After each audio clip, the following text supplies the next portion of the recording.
Hello friend, स्वागत है आपका एक बार फिर से आपके अपने लीगल चैनल सोच पर प्रहार में। मैं हूं एडवोकेट सनी शर्मा। दोस्तों, आज की इस वीडियो में मैं आपको एक बहुत इंपॉर्टेंट चीज बताने वाला हूं।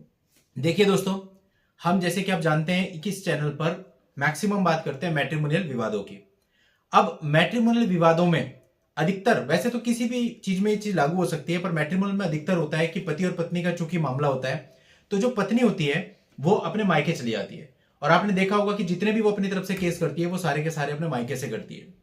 और फिर आप चाहें या ना चाहें, आपको ट्रेवल करना पड़ता है, चाहे उसका मायका 500 किलोमीटर दूर हो, चाहे 1000 या फिर 2000 किलोमीटर दूर। तो दोस्तों, ऐसे में जो सबसे बड़ी सफरिंग होती है वो ये हो जाती है। और ऐसे में हस्बैंड केवल इस सफरिंग से बचने के लिए उसकी नाजायज जायज सारी डिमांड्स को पूरा करने के लिए रेडी हो जाता है। शायद इतनी ट्रैवलिंग ना होती तो वो रेडी नहीं होता। आपने देखा होगा जहां पर सेम शहर के दोनों होते हैं, सेम ही शहर में मुकदमे चल रहे होते हैं, वहां इतनी जल्दी हस्बैंड हार नहीं मानता। लेकिन जहां उसको उड़ीसा से दिल्ली आना होता है, वहां पे वो 2 डेट में कह देता है कि भाई ले दे के निपटा, और जैसे भी चाहे वो लोन लेकर के दे देता है। अधिकतर मामलों में यह चीज होती है। तो इसलिए जो डिस्टेंस वाला गेम है ये बहुत ज्यादा है। और कुछ केसेस ऐसे होते हैं जिनमें आप फिजिकली अपेयर नहीं होते तो भी आपका काम चल जाता है। लेकिन क्रिमिनल केसेस ऐसे होते हैं जिनके अंदर आपको या तो फिजिकली अपेयर होना होता है, या फिर जो आपके वकील साहब होते हैं उन्हें आपकी तरफ से एक एग्जाम्पशन एप्लीकेशन लगानी होती है। अगर दोनों में से कोई भी काम ना हुआ, यानी कि आप अपियर भी नहीं हुए और वकील साहब ने एग्जाम्पशन एप्लीकेशन भी नहीं लगाई, तो ऐसे में आपके वारंट इशू हो जाते हैं। अब दोस्तों, जो नया कानून आ रहा है उसमें एक बहुत बड़ा बदलाव इसमें हुआ है। अब जैसे आपने थंबनेल पे देखा होगा, आप लोग घर बैठे अपने मुकदमे की पैरवी कर सकते हैं। आपको बार बार इतना दूर जाने की जरूरत नहीं है। क्योंकि अगर आप डेफिनेशंस देखो, पहले भी जो कानून अभी तक एप्लीकेबल है उनमें देखो, तो उनमें लिखा है कि या तो एक्यूज आएगा, नहीं आएगा तो उसकी तरफ से एग्जाम्पशन एप्लीकेशन आएगी, या कुछ मामलों में जो आपके वकील साहब होते हैं, जब परिस्थितियां ऐसी होती हैं कि आप आने में असक्षम हो, उसके कुछ प्रूफ हैं। फॉर एग्जांपल, आपको कोई मेडिकली प्रॉब्लम है तो आपकी परमानेंट एग्जाम्पशन के लिए भी एप्लीकेशन मूव करके परमानेंट एग्जाम्पशन ली जा सकती है, जिसमें कि कोर्ट इस प्रकार से एग्जाम्पशन देता है कि जब तक बहुत जरूरी नहीं होगा तब तक आपको नहीं बुलाया जाएगा।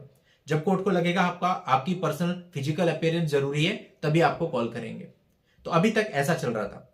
अब जो नए कानून आ रहे हैं, बीएनएसएस का सेक्शन 355, वहां पर भी सेम प्रोसीजर दी गई है, लेकिन चेंज क्या हुआ है कि उसके आखिरी में एक एक्सप्लेनेशन दे दी गई, चीजों को जोड़ दिया गया, जिससे क्या पता चलता है कि अगर आप फिजिकली नहीं भी आएंगे तो भी काम चल जाएगा। यानी कि उन्होंने बोला कि एक्यूज की कहां कहां फिजिकल अपीयरेंस की जरूरत है, लेकिन लास्ट में उन्होंने एक एक्सप्लेनेशन दी जो मैं आपको बताता हूं। For the purpose of this section, personal attendance of the accused includes attendance through audio, video and electronic means. यानी ये तो बोला कि आपके अपीयरेंस की जरूरत है, लेकिन साथ ही साथ ये एक्सप्लेनेशन दी कि आपकी अपीयरेंस में इलेक्ट्रॉनिक साधनों के माध्यम से आपकी अपीयरेंस भी इंक्लूड है। सीधे शब्दों में कह सकते हैं कि यदि आप वीडियो कॉन्फ्रेंसिंग के थ्रू या किसी और इलेक्ट्रॉनिक माध्यम से कोर्ट से कनेक्ट कर रहे हैं तो उसे भी आपकी फिजिकल अपीयरेंस ही माना जाएगा।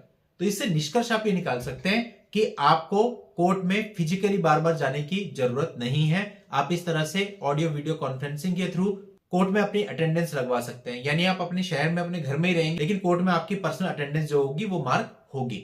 तो इस तरह से आपके ऊपर से ये जो आने जाने भागने दौड़ने का चक्कर है ये सब खत्म हो जाएगा। और हमारा मानना है कि अगर ये चीजें खत्म हो गई ना, तो बहुत हद तक आप एक अननेसेसरी प्रेशर से बाहर आ जाओगे। और जब उस प्रेशर से बाहर आ जाओगे तो लड़ने में आपको और मजबूती मिलेगी और आप आसानी से इन चीजों को डील कर पाओगे। तो दोस्तों, वीडियो छोटा है, छोटी चीजें पर इंपॉर्टेंट बहुत है, और डेफिनेटली जो लोग कई सालों से ट्रैवल कर रहे हैं उन लोगों को बहुत बड़ी राहत देने वाली बात है। चलिए दोस्तों, आज के इस वीडियो में इतना ही। नेक्स्ट वीडियो में नई जानकारी के साथ मैं आपसे फिर मिलता हूं। तब तक के लिए good bye and thank you for watching. Take care.